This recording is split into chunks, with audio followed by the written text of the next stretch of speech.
ዘይነብ በካደር ምክንያት ብቻ ሳይሆን በሃልና በኢሂም ባራክ በምትቀበላቸው ሴት ልጆች ምክንያት እንኳን በባራክ በጣም እየተበሳጨችና እየተናደደች ነው። ባራክ ሃልና ኢሂምን የምታሳድግበት መንገድ በራሱ አበሳጫት። በተለይ ደግሞ ሃል ክብደት ኪሎ ለመቀነስ ብላ እናቷ ስታስጨነቃት መድኃኒት ተጠቅማ መድኃኒቱ ከአቅም በላይ ሆኖ በባዶ ሆድ ስለወሰደችው ፌንት በልታ ነበረ። እንዲህ የሆነች ስትሰቃይ የተመለከተቻት ዘይነብ ትምህርት ቤት ተጠርታም ነበረ። ከሃያል ጋር በመሆን አብራ አውርታለች። ሃያልን ሸኘቻት። ዘይነብ በነገሮች እየተናደደች ነው። ወደ ሰራን ደውላ አረባ ክባክ ልጆችን ከእናታቸው አድን እያለችው ነበረ። ሃያል ሌላም የቤት ስራ ነበረባት። የኔንና የአባትሽን ትዳር ልታተርፊ የምትችው አንቺ ብቻ ነሽ ብላታለች ባራክ። ይህን የተቀበለችው ሃያል ለእናቷ ብላ እሺ ብላ ተቀብላለች። በመጨረሻም እናትና አባቷ እንዳይፋቱ ፈጥራ ራሷን እንደምታጠፋ ለዶክተሯ ነግራታለች። ዛሬ ማታም ባራክ የተፈጠረውን ነገር ለመስማት በጣም ጓጉታለች።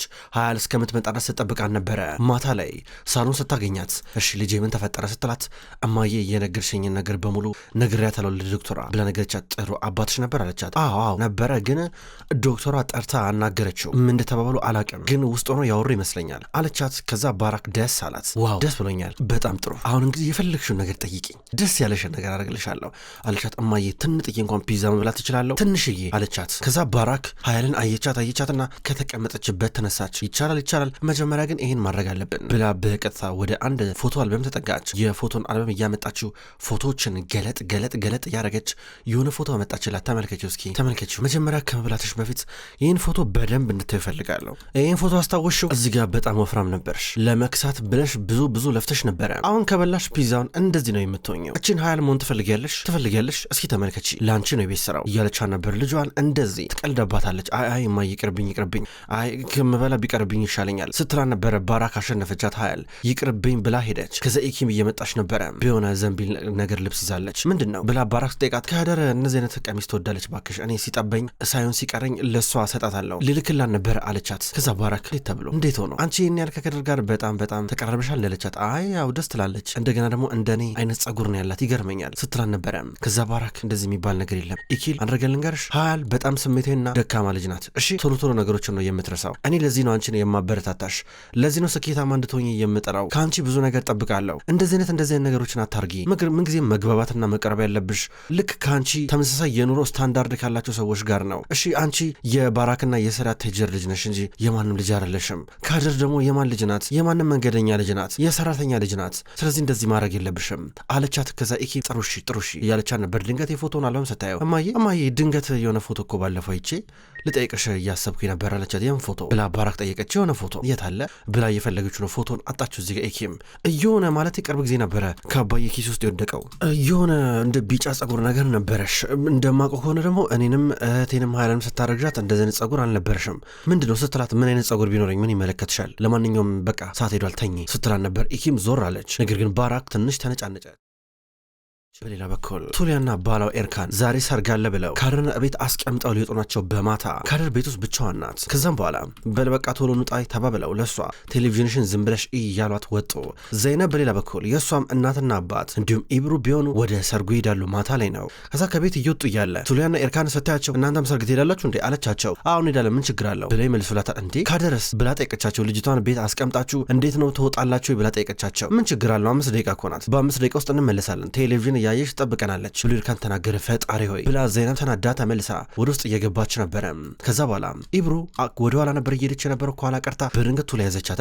እንዴት ነው ሰሞኑን የሰራት ወንድም ራሱ ነው እቤት የሚያደርስሽ አይደለ? ሰሞኑን በጣም ብዙ ሊፍት እየሰጠሽ ነው አለቻት። ምን የምታወሪው ስትራ ነበር። ኧረ ምንም አትጨናነቂ፣ እኔ ለእህትሽ አልነግራትም ኢብሩ፣ በእውነት ጎበዝ ነሽ፣ ትክክለኛ መንገድ ላይ ያለሽ ወንድም፣ አንቺ ትሻያለሽ ከሷ፣ እሷ የሆነች ፈዛዛ ነገር ናት ስላ ነበር። ምንድነው ስሜት የማይሰጥ ነገር የምታወሪው? ስለምን መንገድ ነው የምታወሪው እያለቻት ኢብሩ ተናዳ ዞር ትላለች። እንዴ ምን አረኩኝ ብላ ቱሊያ ስትከተላን ነበረ። ጂያን ማታ ወደ ቤት እየመጣ ነው ያለው። ባራክን ለማናገር እየፈለገ ይመስላል። ባራክ በበረንዳ በኩል ተቀምጣ ነበረ። ጂያን ቀስ ብሎ እየመጣ ነው። አጠገቧ ቆመ። ሰራት ቤት መጥቷል፣ ግን የሆነ ነገር ሊገዛ ቅርብ ጊዜ ከቤት እንደሚወጣ ነግሮኝ ነበር አለችው። ዝም ብሎ ተመለከታት። ለአዝራ ምንም የማይረባ ቀራቅንቦ ነገር ነግሬሻል ነበር ቅድም። ምንድነው አላማሽ? እስኪ ምንድነው የምትፈልጊ? ቆይ አንቺ ምንድነው ሀሳብሽ? እኔ ከአዝራ ጋር እንድጨቃጨቅና ሁል ጊዜ እንድከራከር ነው የምትፈልጊ እያለ ነበር። ምንም አልፈልግም። እኔ ይኸውልህ ስማኝ፣ እዚህ ቤተሰብ ውስጥ እንደ ረካሽ መቆጠር የለብኝም። እኔ ብቻዬን አለ አንተም ገባ ሌላም ማለት ነው ሚስቱ ልቺት የሚያረክ ስለዚህ ጂያን ምንም አትጨነቅ፣ ገባረለ አንተ ሚስት ልጅ ታረጋግባታለህ፣ ይሄን ደግሞ ስራ ነው፣ በስራ አትፈር እያለችው ነበረ። ባራክ በባዶ ብዙ እየለፋሽ ነው፣ አንድ ጊዜ በጨዋታው ተሸንፈሻል፣ አሁን ደግሞ ሌላ ነገር ውስጥ ሰውን ለማስገባት እየሞከርሽ ነው አላት።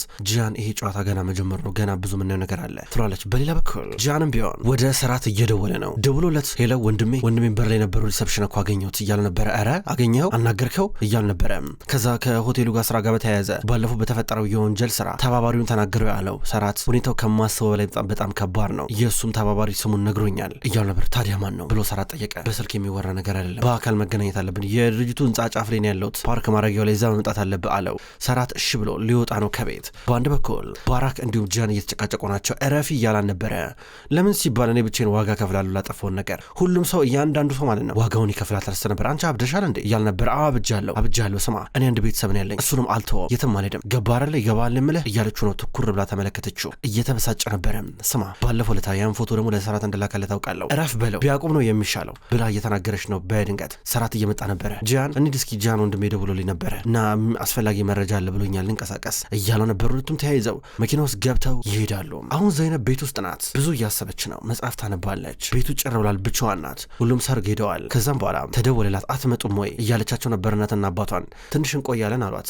ቱሊያና ኤርካንስ ተመልሰዋል ወይ በማለት ጠየቀቻቸው። እስካሁን ድረስ አልወጡም እያሏን ነበረ እዛው አጠገባቸው ስለነበሩ። ከዛ ዘይነብ እስኪ ካደር እንዴት ትሆን ብላ እሷ ጋር ልትሄድ ነው። ካደር በአንድ በኩል ቴሌቪዥን ማየቷን ቀጠለች። በድንገት መብራቱ ጠፋ። ስለዚህ ካደር አነስ ያለች ሻማ ትፈልግና እሷን ታበራለች። ለኩሳ ጠረጴዛ ላይ ያስቀመጠች። ከዛም በኋላ ሶፋ ላይ ጋደም እያለች ነው። ሻማው እያለቀ መጣ። ከዛ ጠመም እያለች ነው ሻማዋ። ሄዳ ጠረጴዛው ላይ ወዳለው ጨርቅ ዘንበል ብላ እየነደደ ነበረ። በሌላ በኩል ጃን የያዘውን ሰውዬ አሁን እየጠየቀው ነበረ።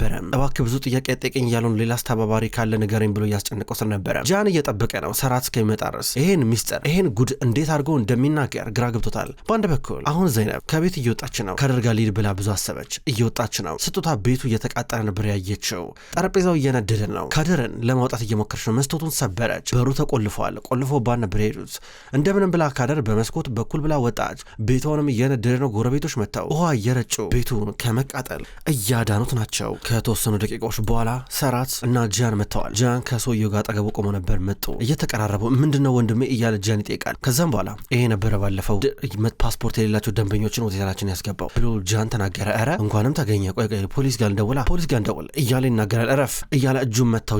ጂያንን እጁን ሲመታው ምንድነው የምታደርገው እያለ ጂያን ሲጠይቅ ከዚህ ጀርባን ታለበት እያለ ነበር። ስማ ያን ሁሉ ዓመት እስር ቤት ገብተህ ከወጣ በኋላ ጭንቅላትህን ማሰብ አቁመሃል፣ ጭንቅላትህ ሳይደፈን አልቀረም እያለ ጂያን ይናገራል። ምንድነው የምታወራው አንተ እነዚህ ውስጥ እጅ ያለበት ስምህን ሲናገር ነበር እሱ ሲለው ነበረ። ኧረ እንደዚህ የሚባል ነገር የለም፣ ይኸው እየዋሸ ነው። እንድሮም አንድ ነገር ልንገርህ፣ አንተ ነህ ከባራክ ጀርባ ያለህ ማለት ነው፣ ምናልባት የካደር አባት አንተ ልትሆን ትችላለህ እያለው ሲናገር ጂያንና ጂያን መጣላት ጀመሩ። ጂያን ለምን እንደዚህ ነገር እያወራ እንዳለ ጂያን ፍጹም እየገባው አይደለም። ነገር ግን በዚህ ምክንያት እየተጨቃጨቁ ነበረ። ሁለቱ መደባደብ ጀመሩ። ሲደባደቡ የሚገላግለው ደግሞ ሰራት ነው። እባካችሁ ተረጋጉ ብለው እንዳይደባደቡ ያስቆማቸዋል። ሁለቱ እንደዚህ እየተጨቃጨቁ እየተጣሉ እያለ ሰራት ወደ ሰውየው ተጠጋና ንገረኝ እያለው ነበረ። ስም ንገረኝ እያለው ነው። ጂያን እስኪለው ድረስ እየጠበቀ ነበረ። በድንገት የሆነ ሞተረኛ መጣ። ሁለት ናቸው ሞተሩ ላይ ተቀምጦ የነበረው። አንዱ ሞተሩን ይነዳል፣ አንዱ ደግሞ ታጥቋል። ከዛ በቀጥታ ሽጉጡን አነጣጠረ። ያነጣጠረው ሰራት ላይ ነበረ። ሽጉጡን ሲያነጣጠር የተመለከተው ጂያን ነው። ጂያንን ሲያይ ሰራት ብሎ እየጮኸ በቀጥታ እየተወረወረ ነበረ። ተተኮሰ። ሲተኮስ የተመታው ጂያን ነው። በሌላ በኩል ዘይነብ ካደርን ይዛት ወደ ቤት መጣች። ወደ እነ ሰራት ቤት መታ ሶፋ ላይ ያስቀመጠቻት ነው በውጭ በኩል። ከዛ በድንገት ባራክ መጣች። ምን እያረግሽ ነው ያለሽው አንቺ? ለምንድን ነው ያመጣሻት? ምን ተባብለን ነበር ስትላ ነበረ። ልጅቷን ለነዛ ለማይረቡ ሰዎች ሰተሽ እያሰቃየሻት ያለ አልመሰለሽም? ልጅቷን ወለድሻት። ከዛም በኋላ ግን እናትነትሽን እየተወጣሻለን ባላፊነት ገባሻል። ስለዚህ ከዚህ በኋላ እንደ እናት ትሆኛለሽ። ምክንያቱም ከዚህ በኋላ ካደር እዚህ ነው የምትኖረው፣ የትም አትሄድም። እኔም ከዚህ በኋላ የትም አልሄድም፣ እዚሁ አብሬያት እቆያለሁ። ከዚህ በኋላ ኢኪምን ሀያልና ካደርን ህይወታቸውን ስታበላሽ እያዩ ዝም ማለት አልችልም ትላታለች። ባራክ ደንግጣ ክው ብላ ነበረ ስትመለከት የነበረው ካደር ቁጭ እንዳለች ቀርታለች። በሌላ በኩል ጂያን በሽጉጥ ተመቷል። ጂያን ቆስሏል፣ ወድቋል። ሰራት እና ጂያን ቶሎ ብለው እነዛን ሞተረኞች ለመያዝ እየሞከሩ ናቸው። ነገር ግን ሰራት አልቻለም። ከጂያን ጋር መቆየት አለበት። ጂያን ሞተሩ ለመከተል ሞከረ። ነገር ግን ሞተረኞቹ በፍጥነት እያመለጡ ናቸው። በሌላ በኩል ባራክ ፊቷን ወደ ካደር እያዞረች ነው። ካደር ምን ብዬሽ ነበረ? ካደር እዚህ መምጣት እኮ አትችይም አንቺ እኔ ምን ብዬሽ ነበር? ቃላቸውን የማይጠብቁ ልጆችን አልወድም አላልኩሽም ነበር ስትላን ነበር። ምንድን ነው የምታወሪው አንቺ? ምንድን ነው የምታያት ብላ መልሳ ዘይነብ ባራክን እየጎተተቻ ነበር። ልጅቷን በእናትነት ፍቅር እያስፈራራሻ ነው እንዴ? አንቺ ትንሽ ማፈር የሚባል ነገር አታውቂም እንዴ ስትላን ነበረ። ይሄ በልጄና በእኔ መካከል ነው ብላ ባራክ ተናገራለች። አሁንም ልጄ ስትይ ትንሽ አታፍሪም እንዴ? ዛሬ ልጅሽ እኮ ሞታ ነበር እኮ ኃላፊነት የሚባል ነገር አይሰማሽም እንዴ? አንቺ ቤት ውስጥ እሳት ተቀጣጥሎ እኮ ነበረ ስትላን ነበረ። ባራክ ደንግጣ ካደርን ያየቻን ነበረ። ምን እንደተፈጠረ ታውቂያለሽ? ቤት ውስጥ ማለት ነው ቱሊያና የኤርካን እብዶች ቤቱን ጥለው ሄዱ። ልጅቷን ባዶ ቤት ውስጥ ቆልፎባት ከዛ በኋላ እሳት ተነሳ።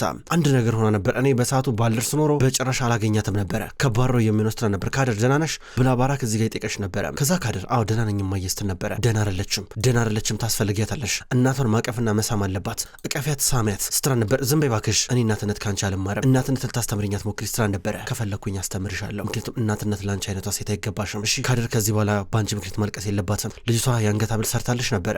አንቺ ግን ቆሻሻ ውስጥ ጥለሽው ሄድሽ ስራ ነበር። ከቱሊያ ጋር አውራለሁ ትላለች ባራክ። ምንም ወሬ የሚባል ነገር የለም። ባራክ ስሚኝ፣ ካደር ከዚህ በኋላ እዚህ ቤት ውስጥ ነው የምትኖረው፣ የትም አትሄድም። እሺ ከዚህ በኋላ ከእናቷ ጋር ነው የምትቆየው፣ እዚህ ወደ ኋላ መመለስ የለም ስትል ነበር። እሱ ሊሆን አይችልም፣ እዚህ ቤት ውስጥ እሷ ማቆየት አትችልም ስትል ነበረ። ይሄ ቤት የአቶ ሰራት ቤት ነው እንጂ አንቺ ቤት አይደለም ብላ እዚህ ጋር ዘይነብ ተናገረች። ባራክ ፍጥጥ ብላ እያየቻት ነው። ይህን ጊዜ ዘይነብ ካደርን እቅፍ አርጋት ወደ ውስጥ እያስገባቻት ነው። ባራክ ደንግጣለች። በሌላ በኩል ሰራት ኧረ አምቡላንስ ጋር ደውሉ እያለ ነበረ። ጂያን እዚህ ጋር ቆስሏል። ጂያንም ቢሆን ሞተሩን አባሮ መጣ፣ ምንም ነገር የለም ያገኘው። ከዛ ሰራት አምቡላንስ ጋር ጠራ እያለው አምቡላንሱ በደቂቃ ልዩነት ውስጥ ይመጣል። አምቡላንሱ ገና ከመምጣቱ ወዲያው ጂያንን ውስጥ አስገብተውት ወደ ሆስፒታል እየወሰዱት ናቸው። ምርጥ ቀዶ ሕክምና ያስፈልገዋል። በሌላ በኩል ዘይነብ ካደርን ወደ ውስጥ ይዛት ገብታ ልብስ እየቀየረችላን ነው። እማዬ ቃሏን የሚጠብቅ ሰው አትወድም፣ እንደማትወድ ደግሞ ነግራኛለች።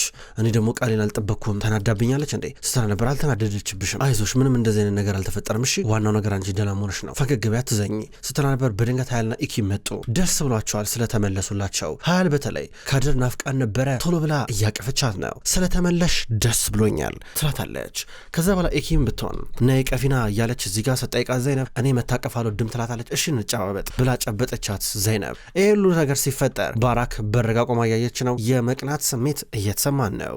ቱሊያና ኤርካን ማታ ቤት መጡ። ሲመጡ ቤታቸው ብዙ ነገሩ ተቃጥሏል። ሶፋው ነዷል፣ ቲቪው ነዷል። ወይኔ ቱሊያ ኧረ እንዴት ይደብራል፣ ኧረ ቲቪውም ተቃጥሏል፣ ምንድነው የምናደርገው፣ እንዴት ብለን ቲቪ ምናየው እያላ ነበር። አንተ የምትቀመጥበት ሶፋ እንኳን የለም ቲቪ ትላለ እንዴ እያለችው ነበር። ምን የምናደርገው ሲባባሉ ድንገት ባራክ ለቱሊያ ደወለችላት። ቱሊያ ስልኩን አነሳችው። ሄሎ፣ እኔ ልጅቷን በኃላፊነት ሰጧችሁ፣ እናንተ ግን ምንም ልምድ የሌላችሁ የምትሰሩትን ነገር የማታውቁ ናችሁ። ቤት ውስጥ እሳት አደጋ እስኪፈጠርና ልጅቷን ነገር እስክትሆን ድረስ ምን ትሰሩ ነበረ ስትል ነበር። ቱሊያ ደግሞ ይሄ እኮ ሆን ተብሎ የተፈጠረ ነገር አይደለም፣ አደጋ ነው፣ ያጋጥማል ብላ ትናገራለች። ባራክ በጣም እየተቆጣች ነው።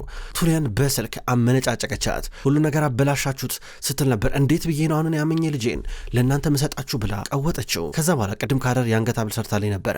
እሺ ቢሆነ በገመድ ነገር እኔ ቆሻሻ ውስጥ እየው ነበረ። ፈልጉትና ነገ ጧት አምጡት። ከዚህ በኋላ ካደር ተመልሳ እዛ ቤት አገባም ስትል ነበረ።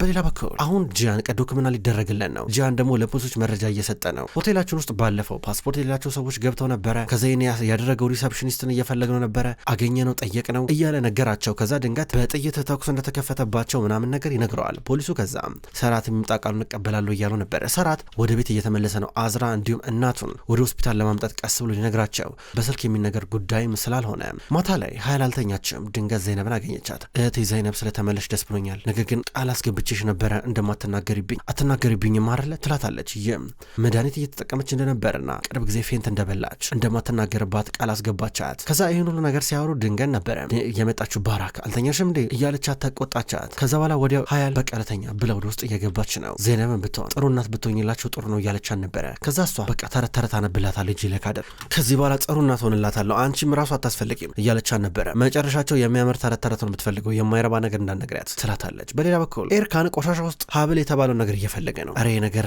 ምንድነው ወርቅ ነው ቆይ ምንድነው ይላታል።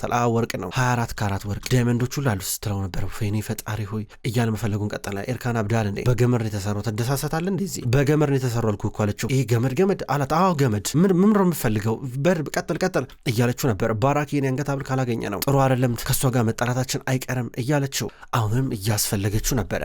ክብራትና ክብራን እንኳን ወደ ቅመም ስቶሪ የዩቲዩብ ቻናል በሰላም መጣችሁ ውድ ተመልካቾች። በዛሬው ዕለት ወደ እናንተ የታመሙ አበቦች የሚሰኘው ድራማ በዚህ መልኩ ወደ እናንተ አርሻለሁ። ክብራን ተመልካቾች ቅመም ስቶሪ የዩቲዩብ ቻናል ከዚህ በኋላ የታመሙ አበቦች የሚሰኘውን አስገራሚ ደስ የሚል የፍቅር የቱርክ ድራማ ወደ እናንተ ይዞ ይመጣል። ቀኑን ጠብቄ እኔ ወደ እናንተ አርሳለሁ። ውድ ተመልካቾች በቅጠል ቲቪ የዩቲዩብ ቻናል በሌላኛው ደግሞ የዩቲዩብ ቻናላችን ዘውድ እንዲሁም ሰወረጅ የሚሰኙ አዳዲስ የቱርክ ድራማዎችን ወደ እናንተ አርሳለሁ። አቀራረቤ የተመቻችሁ የወደዳችሁት ክብራን ተመልካቾች እዛም እየገባችሁ ሄዳችሁ እንድትመለከቱ በትህትና ጠይቃለሁ። የታመሙ አበቦች እንዲሁም ሌሎች ተከታታይ ድራማ ክፍሎች በቀጣይ ወደ እናንተ ይደርሳል። በቀጣይ በአዲስ ቪዲዮ እስከምንገናኝ ድረስ በያላችሁበት መልካም ቆይታ ይሆን።